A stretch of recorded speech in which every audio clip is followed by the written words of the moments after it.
туку многу релевантни. Јас сакам да ги уведам тие луѓе кои што мене ми го кажувале, а сега го говорат како сомнеш, дека тоа треба да го стават тие информации на располагање на Министерство. И тие ќе го стават. Тие имат име и презиме. Таман ќе почне, зошто тоа не го спремите, не одите кај јавниот обвинител, ќе биде должен веднаш, па ми текна дека всушност немаме јавен обвинител, немате каде. Вие се шегувате, меѓутоа, тие предистражни действија треба да ги направи.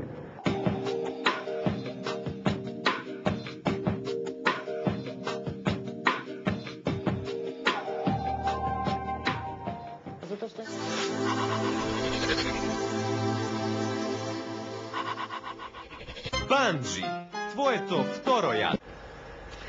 Дека целата ова тема е преполна со парадокси, можеби најсликовито показува примерот на еден од бившите министри за внатрешни работи Томислав Чокрески.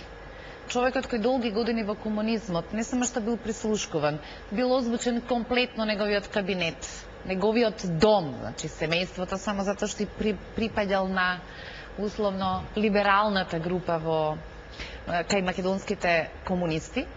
Кога стана министер за внатрешни работи, освен што се вџаши за административниот брак на новинарите и полицајците, не мрдна ниту еден чекор повеќе во правното регулирање на ова прашање. И за неговиот мандат интензивно е слушано од истата таа. Ето решение е подпишано од него.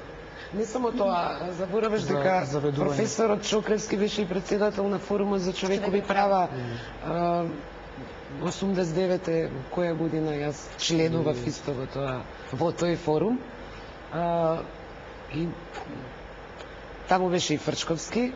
И сето она што ние тоаш се залагавме и го баравме од тогашниот секретар за внатрешни Јован Трпеновски, потоа не го видов дека го практикуваа како министри за внатрешни самите. Значи, говориме за човековите права. Но, нели, дајте му власт да видите жртвот што и как желат. Дали никогаш сте размислувале колкави последици по вас имаше соочувањето со повредите кои не се направени можеби лично, на многу блиски луѓе кои ви се важни.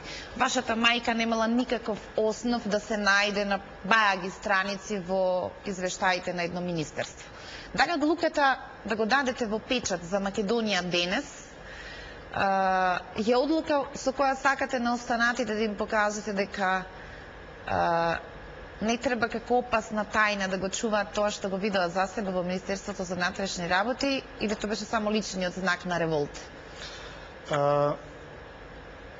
Тоа беше една многу абсурдна... Дозволите вашата интимност, што е тајна само со полицајците кои што ве работеле, да стане јавна тајна? Да мислев дека има нешто што е во рамките на нормалното обработување, значи дека не станува збор за шпекулации, за конструкции, за манипулации, можеби нешто ќе задржев за себе. Меѓутоа јас видов дека не само што службите се злоупотребени, туку извештаите се напишани на едно такво идиотско ниво и мислам дека јавноста треба тоа да го види. Ако веќе рековме дека сме демократи, дека ќе расчистиме со таквиот начин на водење на државата, најлогично е тоа да биде достапно за секој. Значи, нека процени јавноста дали Филип Петровски направил било каков потек за да биде проценет како опасен од врховистички позиции за Македонија, за да биде ставен во состојба